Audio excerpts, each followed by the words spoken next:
Now that is a roomy trunk, 16.3 cubic inch. This is the 2014 Chrysler 300 all-wheel drive. And you know what? We're gonna do an up close and personal coming next on the Fast Lane car.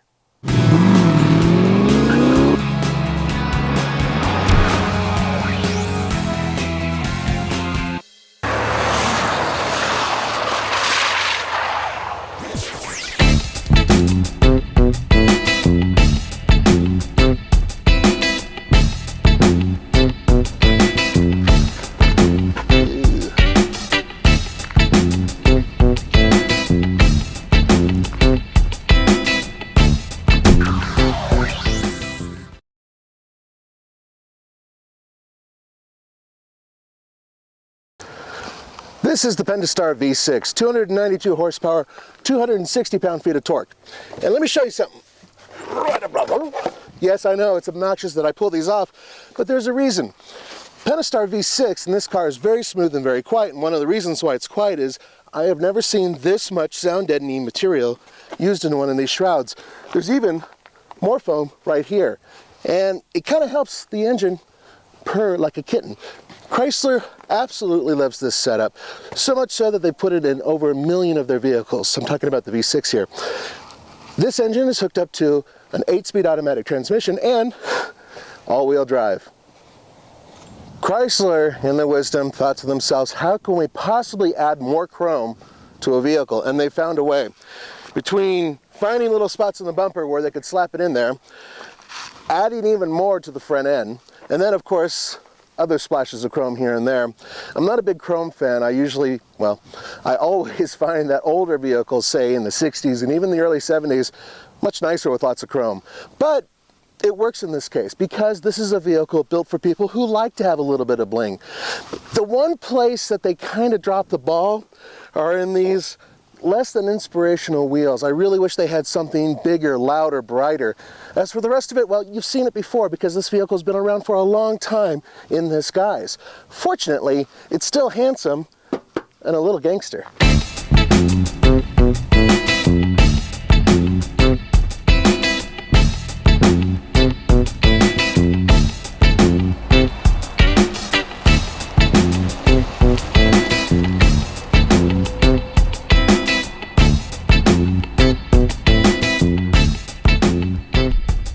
You're like a pimp driving this car.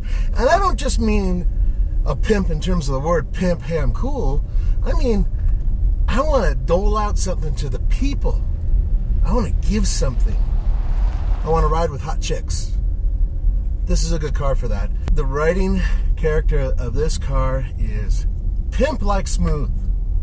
I want to wear a big hat, have a cane, big shoes. Ugh, love it. It's quiet, serene. Well, you're not going to get a lot out of a V6 that's built for quiet and comfort.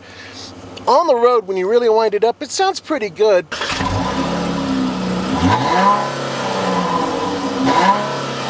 There are two types of people for this interior. The ones who like it because it's comfortable and the ones who like it because it's classy but not too flashy. The third person would be me. After sitting in vehicles like the Buick LaCrosse and even the Lincoln MKS, which this sort of competes against, I think that this is starting to age just a little bit. In fact, the whole car is. I think it's kind of on the way out in terms of styling. Recently, I sat in the Chrysler 200, brand new, very impressive interior, very modern, lots of good-looking woods, excellent balance to an interior. And then I looked at this and thought, you know what, this is kind of getting up there in age. But once again, if you're one of those two types of people who likes comfort or very mellow style, this is the place to be. The seats are fantastic. The foam that they use all throughout the cabin is excellent, very good for sound deadening, and very comfortable to place your elbow on. It's something I like to do. The rest of it with the raised stitching, the instrumentation, buttons, everything is well laid out. The screen is massive. The entire package works really well for that type of person who's going to be in this car for long periods of time.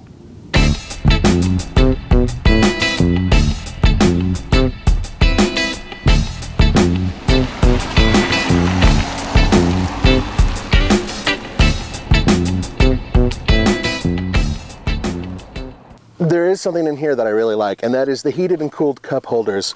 I'm one of those guys who likes to have a hot cup of coffee stay hot and a cold drink stay cold. And granted, it's not super hot or super cold, but it works. And I don't know, it's just kind of one of those nerdy little things that I think is very cool, and I wish all cars had it. As I mentioned before, lots of space in the trunk, but there are a couple things you should know about it. One is, if you select the Dr. Dre Beats audio system, it's $995, but it puts out 552 watts with the amp, so that's actually pretty impressive for a stock system, and it sounds pretty good. But more importantly to me, you lose a little bit of room in the trunk with the subwoofer. It actually takes up quite a bit of space over there in the corner. Fortunately, on the other side, they made some good use out of the trunk by having this neat little catch here for items that can weigh up to 50 pounds. It's just, I love that type of thinking about the little details to make everyday life a little bit better. Not that much fun to drive, frankly. It's not meant for that. You want fun? You get the SRT version of this car. Acceleration is pretty good. The V6 spools up quickly, even at high altitude, where it loses quite a bit of horsepower.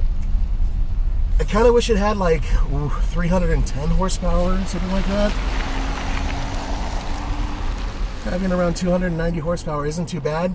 Just wish it had a little bit more oomph. But off the line, it just has really good grunt.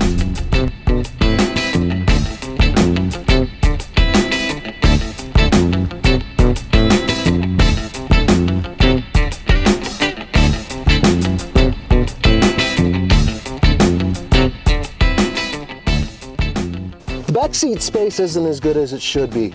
This is a big vehicle, and it competes in a class where backseat space is really the main thrust of the whole thing. I mean, with my big boy shoes on, I'm about 6'1", and I just fit behind myself. But if you get the $1,595 dual pane sunroof option, you lose some headspace, and frankly speaking, yeah, see, I lean my head back here, I'm actually rubbing against this, the sunroof, because it makes a bulge that comes down, or a little bit in the back. So headroom isn't as good as some of the competitors. Bummer. The all-wheel drive 300C starts at around $39,000. This one, as equipped, is $45,000 and change, and you can easily get it up to nearly $50,000 if you slap on everything. So the question is, in this case, do I think it's worth nearly $46,000? I think it's a little overpriced for what we're getting. I think that it's a little bit old. I was kind of hoping for about $2,000 less, frankly. But I can say this, in terms of a smooth driver, excellent freeway cruiser, and lots of features, and being pretty damn efficient for an all-wheel drive vehicle, this Chrysler 300C does pretty well. For the Fast Lane Car, this is Nathan Adlin. See you next time.